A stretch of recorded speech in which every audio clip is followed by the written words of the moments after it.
vocês? Hoje sou eu que vou dar aula para vocês, porque hoje eu aprontei com ela. Toda vez ela apronta comigo, então hoje eu prendi ela. Olha que bonitinha, tá presinha. Hoje ela não vai atrapalhar. Então hoje eu vou trabalhar com vocês, a apostila 6, na aula 117. Bora começar?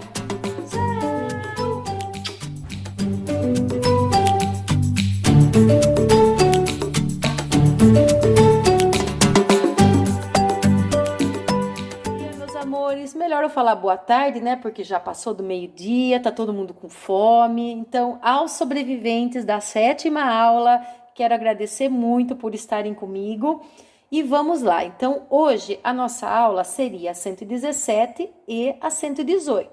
Só que essa aula é uma aula muito grande, então ela é para ser dividida em 2 momentos. Então, hoje a gente vai fazer só a 117, vamos supor. Como essa aula é das páginas 79 até 81, hoje a gente vai fazer a 79 e na próxima aula a gente vai fazer a 80 e a 81, ok? Então vamos começar. No exercício 1, ele fala o seguinte, eu vou ler com vocês e depois apresento a tabela. Muitas usinas hidrelétricas estão situadas em barragens. As características de algumas das grandes represas e usinas brasileiras estão apresentadas no quadro a seguir, que é este quadro aqui. Então, veja que eu tenho a usina A, B, C, D e E, a área alagada de cada uma em quilômetro quadrado e a potência que cada usina hidrelétrica gera em megawatts. Eu já explico isso para vocês. A razão entre a área da região alagada por uma represa e a potência produzida pela usina nela instalada é uma das formas de estimar a relação entre o dano e o benefício trazidos por um projeto hidrelétrico. A partir dos dados apresentados no quadro, qual é o projeto que mais onerou o ambiente em termos de área alagada por potência? Bom, vocês sabem que a construção de uma usina hidrelétrica, ela traz danos ao meio ambiente. Então, quando se vai construir uma usina hidrelétrica, precisa saber se essa usina é vantajosa a ponto de modificar o meio ambiente, certo? Então, veja o seguinte. A usina A, ela tem uma área alagada, quer dizer que ela tem um espaço represado de água de 3.298 km², só que ela produz 2.040 megawatts. A B, ela tem 4.720 de área alagada, um espaço grande, e produz 3.508.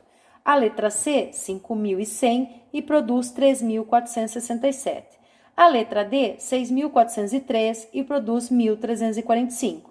A letra E, ela tem 2.173 km² de área alagada, represada, para uma potência que ela gera de 1.803 megawatts.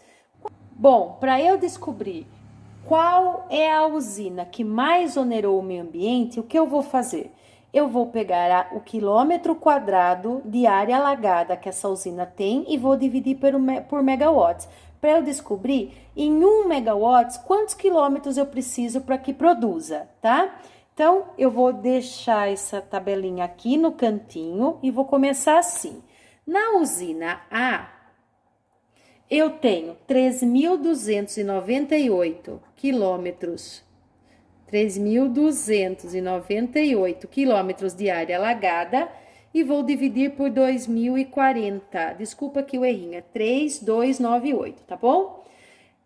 Dividindo um pelo outro, eu encontro que eu preciso de 1,61 quilômetros quadrados nessa usina para produzir 1 megawatts, certo?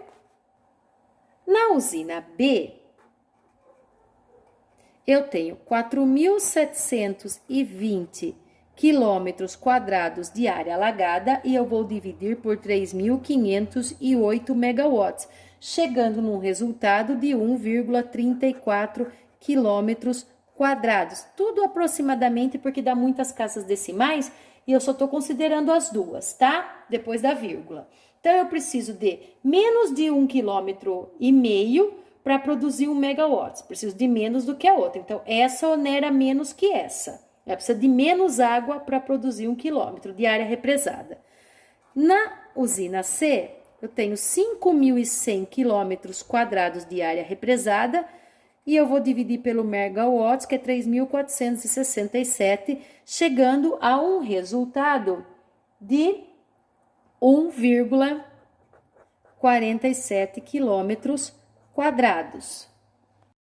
A usina D, ela tem 6.403 quilômetros de área alagada, e eu vou dividir por 1.345, que é o megawatts que ela produz.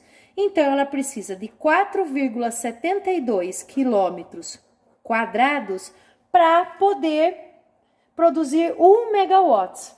E a usina E, ela tem 2.176 de área alagada, dividido por 1.803 de megawatts que ela produz. Então, ela precisa de 1,2 quilômetros de quadrados de área alagada para produzir 1 megawatts.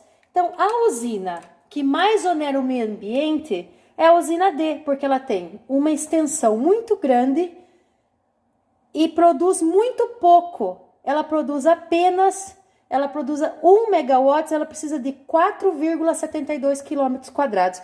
Então, eu posso fazer um círculo aqui para marcar que é a usina D que menos produz e mais onera o meio ambiente. Ok? Vamos para o próximo. Bom, no exercício número 2, eu vou ler com vocês e ele diz o seguinte: visando adotar um sistema de reutilização de água, uma indústria testou 5 sistemas com diferentes fluxos de entrada de água suja e fluxos de saída de água purificada.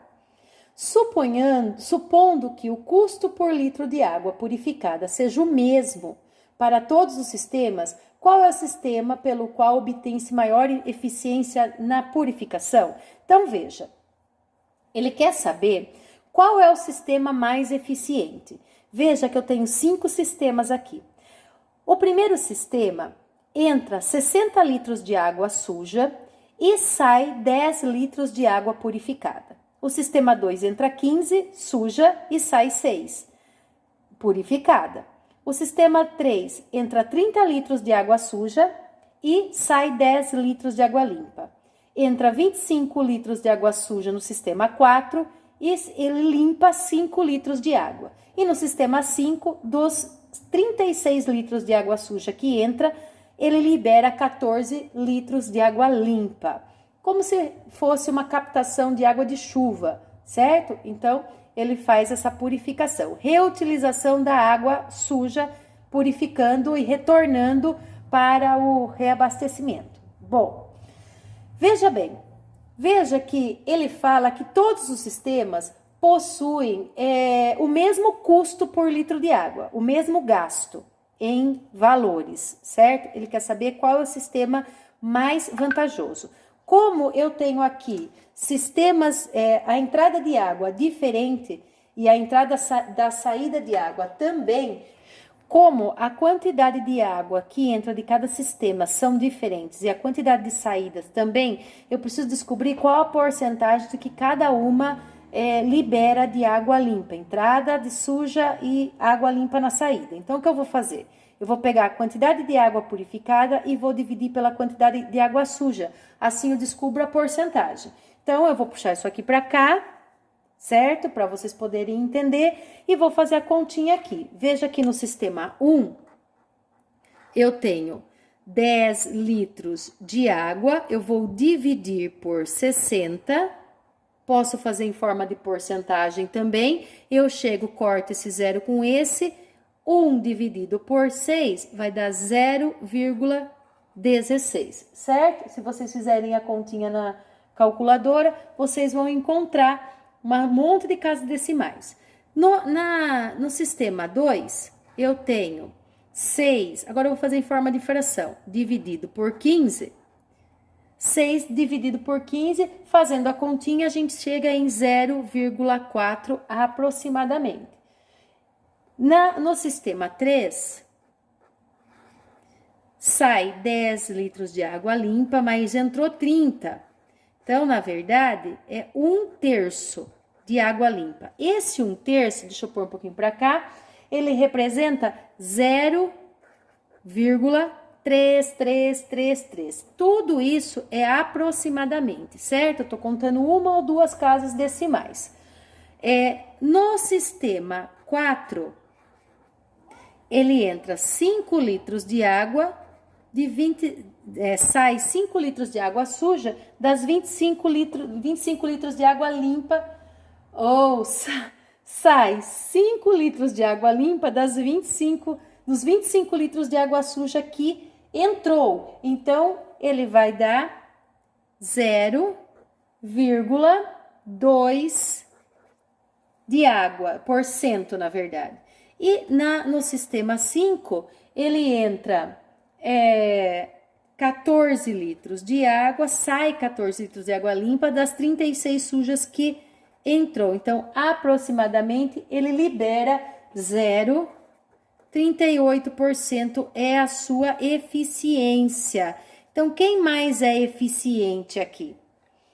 A maior eficiência é o sistema 2, né? Que ele representa aqui, ó, vamos acrescentar uma casa decimal para ficar igual. Aqui é 40%, aqui é 20%, aqui é 30%. Então, ele representa 40%. É o sistema que mais é eficiente. Então, se eu fosse contratar um sistema, eu contrataria esse que tem um fluxo de 40% de água limpa e purificada. Tudo bem? Vamos para o próximo. Estamos no nosso último exercício da aula, é o exercício 3. Ele tem 2 tabelinhas ali. Eu vou ler com vocês e vou colocar as tabelinhas aqui para a gente poder entender, certo? Então, vamos lá. O índice de massa corpórea, o IMC, é uma medida que permite aos médicos fazer uma avaliação preliminar das condições físicas e do risco de uma pessoa desenvolver certas doenças, conforme mostra a tabela a seguir. Então, veja que eu tenho uma tabela aqui, com o índice de massa corpórea. Então, quer dizer que menos de 12,5 de massa corpórea, a classificação é magreza e o risco de doença é elevado. A pessoa é muito magra no sentido de massa, né? Entre 18,5 até 24,9, ele está considerado normal e o risco é baixo de desenvolver doenças. De 25 a 29, ele tem um sobrepeso, o risco é elevado. Entre 30 e 39,9 já é considerado uma pessoa obesa e o risco é muito elevado de doenças. E de 40 ou mais massa corpórea, a obesidade é grave e é muitíssimo elevado, certo? Certas doenças. Então, considere a seguir as informações a respeito de Andréia, Carlos, Daniel, Eduardo e Flávia. Então, eu tenho essas pessoas aqui. Essas pessoas, elas têm, a Andréia tem um peso de 64,8, não é o índice de massa corpórea, é o peso. A altura é 1,80 m e sua massa corpórea é 20. Então, se é 20, ela tá normal, ó, é entre 18 e 24. O Carlos, 49 quilos, 1,5 m, 22, também é normal. Então, o risco é baixo. O Daniel, 70,4, 1,6, 27,5. Também já chegou no sobrepeso, é um risco elevado. A Eduarda, 86, 1,70 de altura, 30 de massa corpórea. Então, se ela está em 30, ela está obesa, o risco é muito elevado. A Flávia, 56,6, 1,60 m, 22,5. O 22,5, ela está na normalidade, então ela tem um risco baixo de contrair doenças, né? De ter doenças. A pergunta é, podemos afirmar que, letra A, na letra A, Carlos está com sobrepeso, mas não corre risco de desenvolver doenças? Vamos ver o Carlos. O Carlos, ele tem uma massa corpórea de 22. 22 é sobrepeso? Não. Então, esse aqui não é verdade. Falso. Certo? Bom, vamos na letra B. Na letra B, ele fala, Eduarda está dentro dos padrões da normalidade? Vamos ver a Eduarda. A Eduarda, ela tem 30 de massa corpórea. 30 está dentro dos padrões da normalidade? Não, ó, normalidade seria aqui. Então, também é falso. Certo? E na letra C, Daniel está com sobrepeso e seu risco de desenvolver doenças é elevado. Vamos ver o Daniel. O Daniel tem 27,5. Ele fala que está com sobrepeso e o índice de contrair doenças é elevado. Ó, é verdadeiro. Então, a letra C é verdadeiro. Certo? É mais interpretativo, um probleminha muito legal. Espero vocês na próxima aula. Beijos, fiquem com Deus e a gente continua na próxima, tá bom? Tchau!